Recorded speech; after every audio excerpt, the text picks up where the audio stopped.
Hello everybody, welcome to Lush and Salty Aquariums. My name is Stefan. Thanks for coming to my channel. I'm just capturing this partial blackwater system from my vantage point at the chair in my fish room, because I think that UNS Atmos, the background screen, is at its most optimal and dramatic color for this particular tank. It's showing off really well. The light above, the primary light for the plants, is off. It's evening time here in the fish room, and so it's just the background light that's on.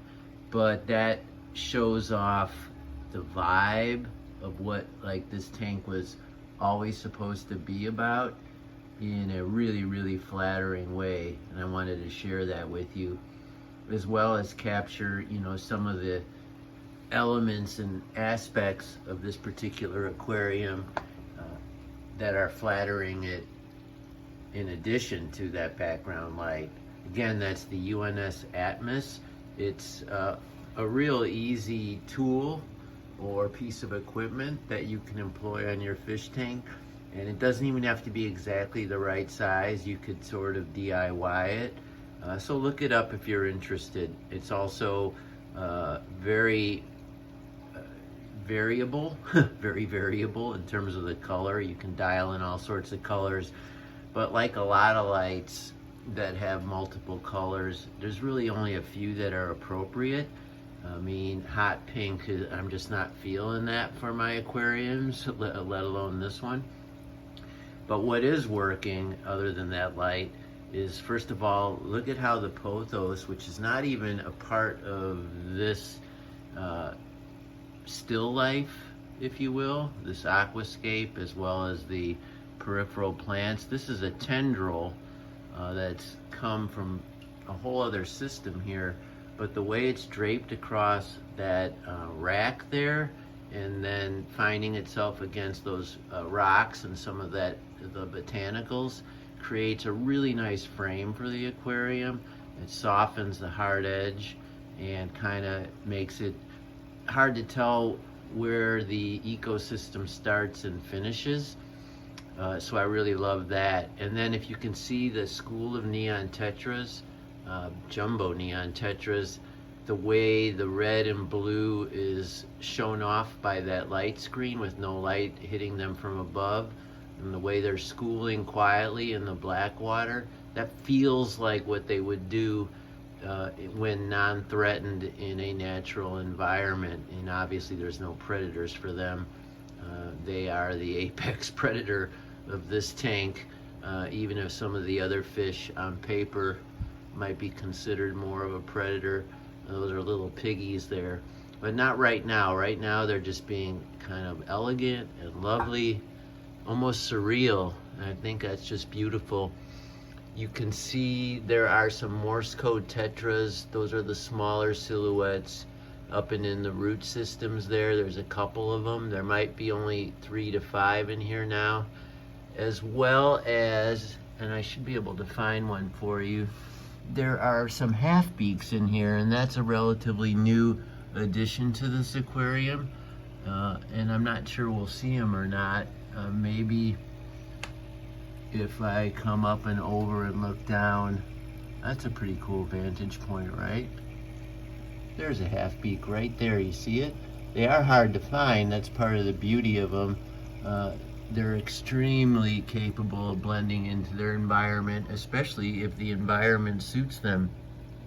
These half beaks were an impulse purchase at a swap, and they were super tiny, and I was giving them a 50-50 chance because I wasn't sure they would be able to compete with these little piggy neon tetras, but every one of them has survived. They eat flake and pellet, as well as adoring live food. There's one right there. Aren't they the coolest thing?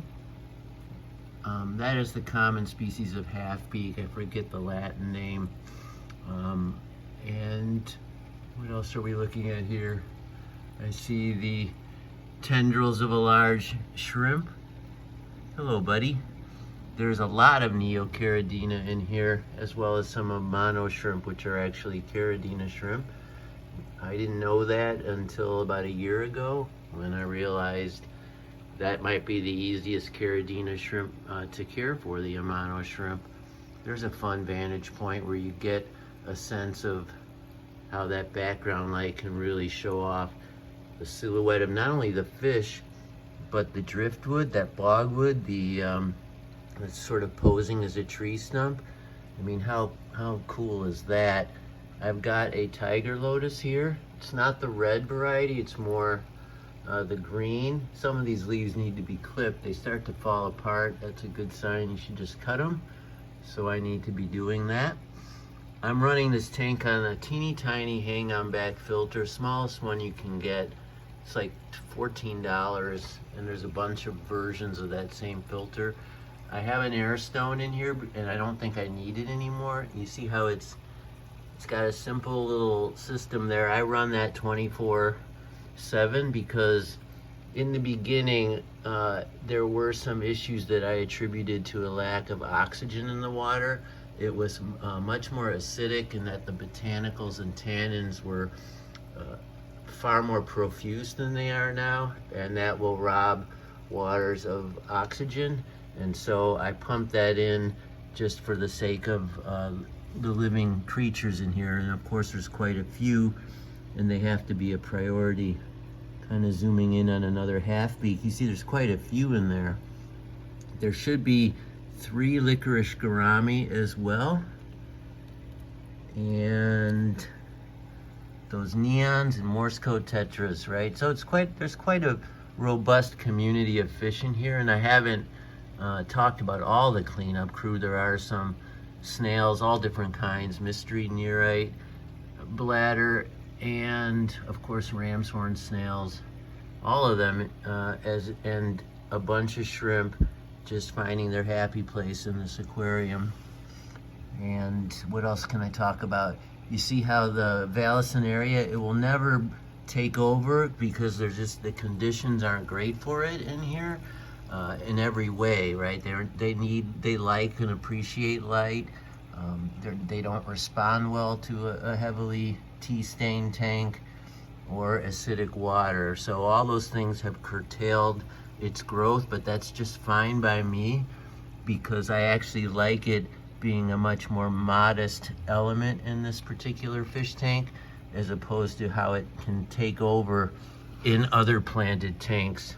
In these low light blackwater to partial blackwater systems, depending on how you want to create it and run it for yourself, Vallisneria is a underperforming plant, but it still can have a really neat place. I've got crypt parva, which is all those wonderful grass-like blades coming up from the soil there, which has a layer of botanical waste and detritus. But I love how it makes a partial carpet where you can completely see through it, but yet the plant growth is fairly uniform across the whole bottom. I think that's pretty neat. I dig it, actually. There is a pygmy Coreodora. Hello, buddy. There's another one. I think I've seen them spawning, doing the T formation, but I've found no babies of anything in this aquarium yet, and I'm sure that's because these neons, if not the micro predator half beak, if not the micro predator licorice gourami, they're all gonna take a crack at any eggs or fry that could find themselves hatching in this system. If we pull back a little bit, you can see the canopy of pothos and how the vines have sort of tangled their way. And I help train that. It's not all nature. We manipulate nature and hope that it will do what we want it to do and then live with the result. But it's kind of created this effect from left all the way across the top, swooping down, and then it marries with that curved pothos vine, which isn't a part of this vine. It just creates the illusion that it is. In fact, all that growth comes from within this aquarium here, which I'll talk about another day. that is just filled with endlers, and so their waste is absolutely captivating the pothos that's in there, and that's stimulating this vine to grow all the way down here. And folks, I have cut this several times right there, and it doesn't take long for new growth to develop. But I've remained patient with this fish tank despite having some mixed feelings and mixed results early on. But it's, you know, it's one of my nighttime tanks. I think it shows itself best when most of the other tanks are in a nighttime mode, right? Like what we're seeing from really everything. I'm panning across my fish room. Everything is in a nighttime mode. Now, as fate would have it, the tank next to it is not, but that's because I have to reset the timer. That light should be off. But the background light here doesn't contribute any photosynthetic, you know, it doesn't help the plants, or it's so negligible if it does. It's purely for aesthetic, and so it's fun. It's a nice to have, not a need to have. But man, oh man, if I was cheating the black water by not staining it with botanicals so that I could grow more plants, that light screen in the back allows me to have my cake and eat it too. I get all kinds of plants like that Anubias, you know, and the lotus and the valsinaria and all these floaters. I can do all that, which might not be that easy if this was a true black water, but it looks like a true black water because I've cheated with the UNS Atmos. As well as other tricks by, you know, surrounding it with all this Amazonian looking growth, putting in fish like the neon tetra, you know, and having low light in general. I don't have this Chihiros anywhere near full blast. It's not necessary. All those things will affect the look of a blackwater system, even if if I test this water right now, I'm guessing it's barely below neutral, maybe a 6.8 in terms of acidity. So when I first set it up, it was 6.2, and every point, 0.2, 0.3, 0.4, that's 100 times difference, and so that's significant. From 6.2, 6.3 to 6.8 is a pretty big rise. It's still, you know, soft and slightly acidic, which everything in this aquarium has either desires, like the neon, or is coping with, like the valsinaria. If you have any questions, by all means hit me up. I'd love to hear from you. So as always, folks, keep your hands in the tank, albeit carefully, and ciao for now.